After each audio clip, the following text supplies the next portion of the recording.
Welcome to biology tutorial. আজকে আমাদের পাঠ্য বিষয় হচ্ছে ক্লাস 10 দ্বিতীয় number chapter, West Bengal board, জীবনের প্রবাহমানতা। জীবনের প্রবাহমানতা অর্থাৎ জীবন সৃষ্টি, এই সৃষ্ট জীবন কিভাবে তার ক্যারেক্টার্সগুলো পরবর্তী ক্ষেত্রে সঞ্চারিত করে, এটাই পাঠ্যসূচির মূল বিষয়। জীবনের প্রবাহমানতার প্রথম শর্ত হচ্ছে যেটা ক্রোমোজোম, অর্থাৎ একটা সজীব কোষে সমস্ত বৈশিষ্ট্য তার ক্রোমোজোমের জিনের মধ্যে নিহিত থাকে এবং এই জিন ধীরে ধীরে বংশানুক্রমে একটা জনু থেকে পরবর্তী জনুতে সঞ্চারিত হয়। আমরা দেখব যে একটা ক্রোমোজোমের গঠন কি ধরনের। একটা ক্রোমোজোমের মধ্যে ক্রোমোনিমাটা আছে, একটা পেলিকুলার স্ট্রাকচার রয়েছে, কোনো কোনো বিজ্ঞানী বলেন একটা পেলিকুলার আস্তরণ রয়েছে, কেউ কেউ বলেন যে না, পেলিকুল নেই, অ্যাবসেন্ট। পেলিকুল একটা ক্রোমোজোমকে ঢেকে রাখে। ক্রোমোজোমের মধ্যে একাধিক ক্রোম্যাটিড অংশ রয়েছে, যার মাঝখানে রয়েছে সেন্ট্রোমিয়ার। এই সেন্ট্রোমিয়ার অংশ দুটো ক্রোম্যাটিডকে আলাদা করে, দুটো ক্রোম্যাটিড অথবা চারটে ক্রোম্যাটিড, এই দুটোকে সংযুক্ত করে রাখে। ক্রোম্যাটিড ক্রোমোমিয়ারের মাধ্যমে সংযুক্ত হয়। আমরা যদি পরবর্তীতে দেখি যে জীবনের যে সূত্র, এই সূত্রটা ক্রোমোজোম থেকে আমরা পাই। একটা জীবজগতের মধ্যে কি উদ্ভিদ কি প্রাণী, সমস্ত উদ্ভিদ প্রাণীর মধ্যে ক্রোমোজোম হচ্ছে এমন একটা উপাদান, কোষীয় উপাদান, যেটা সমস্ত জীবজগতের ক্ষেত্রে বিভিন্ন চারিত্রিক, জননগত, দেহগত সব রকম বৈশিষ্ট্য বহন করতে পারে। প্রধানত আমরা ক্রোমোজোমের মধ্যে যে সেন্ট্রোমিয়ার রয়েছে তার অবস্থান অনুযায়ী কয়েকটা ভাগ আমরা দেখতে পাবো। সাধারণত 4 প্রকার ক্রোম্যাটিড দেখা যায়, ক্রোমোজোম দেখা যায়। একটা হচ্ছে মেটাসেন্ট্রিক ক্রোমোজোম। মেটাসেন্ট্রিক ক্রোমোজোমের সেন্ট্রোমিয়ারটা মিডিলে থাকে এবং দুটো ক্রোম্যাটিড ঠিক ভি শেপড আকারে অবস্থান করে। আমরা মেটাসেন্ট্রিক সাবমেটাসেন্ট্রিকের ক্ষেত্রে দেখব যে ক্রোমোজোমটা এল আকারে অবস্থান করে, অর্থাৎ একটা পোর্শনে যেখানে সেন্ট্রোমিয়ার রয়েছে তার পাশেই একটা অল্প বাহু সম্পন্ন অংশ দেখা যায়, একটা দীর্ঘ বাহু অংশ দেখা যায়। এটা অনেকটা ইংরেজি এল এর মতো হয়। পরবর্তী ক্ষেত্রে যদি আমরা দেখি তো দেখব অ্যাক্রোসেন্ট্রিক ক্রোমোজোমের ক্ষেত্রে একটা ছোট্ট অংশ রয়েছে, ক্রোম্যাটিড অংশ, মাঝখানে সেন্ট্রোমিয়ার, আর একটা দীর্ঘ লম্বা অংশ রয়েছে আর একটা ক্রোম্যাটিড, অর্থাৎ এর স্ট্রাকচারটা একটা জে স্ট্রাকচারের মতো, ইংরেজি জে এর মতো। আবার যদি অ্যাক্রোসেন্ট্রিক ক্রোমোজোম দেখা যায়, টেলোসেন্ট্রিক, অ্যাক্রোসেন্ট্রিক, টেলোসেন্ট্রিক ক্রোমোজোম, তাহলে লাস্টে রয়েছে ক্রোম্যাটিড এবং একটাই তার ক্রোম্যাটিড দেখা যায় এবং মাঝখানে একদম শেষ প্রান্তে টেলোসেন্ট্রিক সেন্ট্রোমিয়ারটা শেষ প্রান্তে রয়েছে, অর্থাৎ ভি সেপ্ট, এল সেপ্ট, জে সেপ্ট এবং আই সেপ্ট, এই ধরনের ক্রোম্যাটিডের বিন্যাস আমরা দেখতে পাবো। সেটা সেন্ট্রোমিয়ারের গঠন অনুযায়ী, সেন্ট্রোমিয়ারের অবস্থান অনুযায়ী এই ধরনের ক্রোম্যাটিড আমরা দেখতে পাবো। প্রথম কথা হচ্ছে জীবনের প্রবাহমানতা কথাটা কিরকম। জীবন, একমাত্র জীবন, হোয়াট ইজ লাইফ, এই জীবন কথাটা যদি আমরা খুঁজি, সমগ্র জীবন বিজ্ঞানের বিভিন্ন বিজ্ঞানীরা প্রায় ধরে নাও 3000 বছর ধরে, 2.5 থেকে 3000 বছর ধরে এই জীবনের সংজ্ঞা কেউ দিতে পারেনি। একমাত্র যিনি দিয়েছেন তিনি হচ্ছেন অ্যারিস্টটল, যাকে বলা হয় বায়োলজির ফাদার অফ বায়োলজি। এই অ্যারিস্টটল একমাত্র বিজ্ঞানী যার সংজ্ঞা এখন পর্যন্ত চলছে।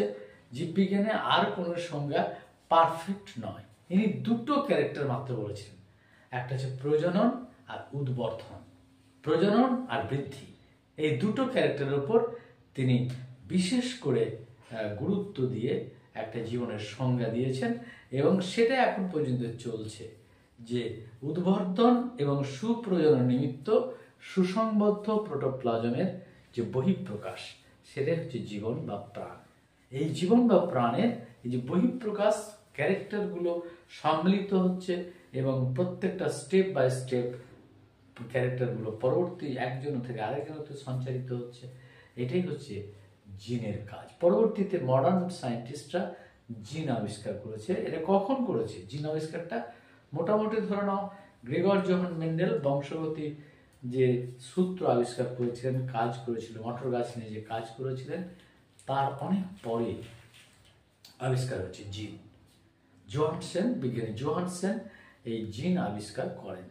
পরবর্তীতে জিনের উপর অনেক কাজ হয়েছে এবং বর্তমানে আরও বেশি উল্লেখযোগ্যভাবে বলা যায় যে তোমার যে নোবেল পেয়েছেন 1953 সালে, 1949 সালে একটা সূত্র আবিষ্কার করে তিনি প্রমাণ করেছিলেন যে দ্বিতন্ত্রী জিনের গঠন, ডিএনএর গঠন, দ্বিতন্ত্রী ডিএনএর গঠনে ওয়াটসন এবং ক্রিক 1953 সালে নোবেল পান। এবং এই যে গবেষণার ধারা এখন পর্যন্ত চলছে, প্রায় 80 জনের বেশি বিজ্ঞানী জিনের উপর কাজ করে নোবেল পুরস্কার পেয়েছেন।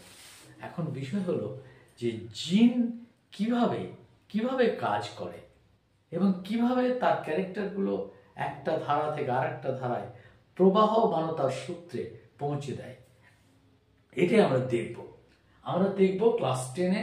এ বিষয়ে খুব সামান্য কথাবার্তা আছে, বেশি বলা যাবে না।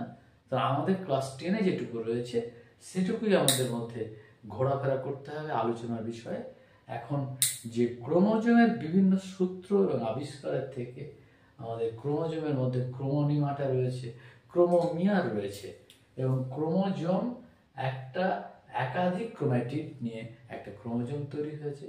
এই ক্রোমোজোমের মধ্যে যে জিনটা রয়েছে, বংশগত ধারক এবং বাহক, সেটা মূললি হচ্ছে ডিএনএর একটা পার্ট, নির্দিষ্ট পার্ট, যারা কোডন তৈরি করতে পারে, নির্দিষ্ট অ্যামাইনো অ্যাসিড তৈরি করতে পারে, তারাই হচ্ছে জিন।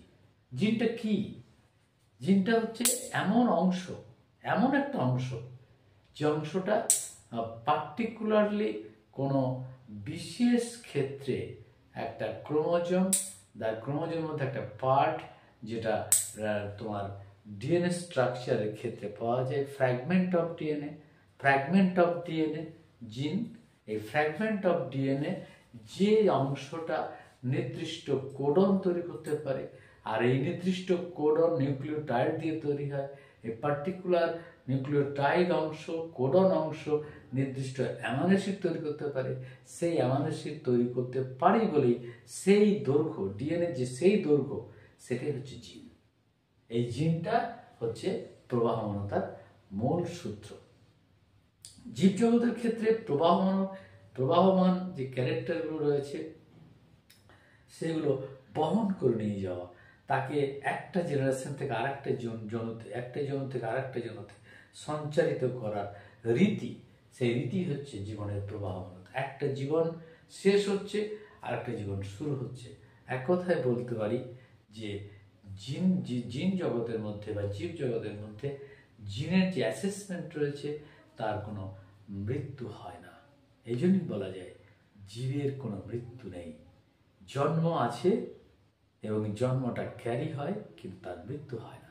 মৃত্যু হয় না বলেই জীব জগতের মধ্যে এই প্রবাহমানতার সূত্র এখন পর্যন্ত সজীব, অর্থাৎ আমাদের কোনো মৃত্যু নেই।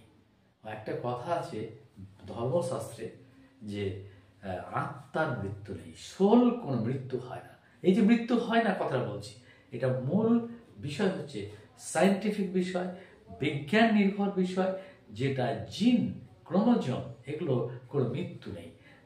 নিউক্লিয়াস থেকে তোমার ক্রোমোজোম তৈরি হচ্ছে, ক্রোম্যাটিড তৈরি হচ্ছে, ক্রোমোজোম থেকে ডিএনএ আসছে, আরএনএ আসছে, এর কোনো মৃত্যু নেই। এগুলো একদম অনন্তকাল ধরে একটা সূত্র থেকে আরেকটা সূত্র, আরেকটা সূত্র থেকে আরেকটা সূত্র চলতেই আছে। এই অনবরত সংশ্লেষ প্রক্রিয়া এবং বেঁচে থাকার যে ইচ্ছা, এই ইচ্ছার শক্তি বিভিন্ন জীবজগৎ, কি উদ্ভিদ কি প্রাণী, সবাই বহন করে নিয়ে চলছে। আমাদের এখানে একটা জিনিস বলবো যে ক্রোমোজোমের স্ট্রাকচার অনুযায়ী আমরা 4টে ভাগ দেখলাম, একটা মেটাসেন্ট্রিক, সাবমেটাসেন্ট্রিক, অ্যাক্রোসেন্ট্রিক এবং টেলোসেন্ট্রিক। এছাড়াও দেখব যে জীবজগতের মধ্যে কোন ধরনের কোষ এগুলো বহন করতে পারে। একটা হচ্ছে জনন কোষ,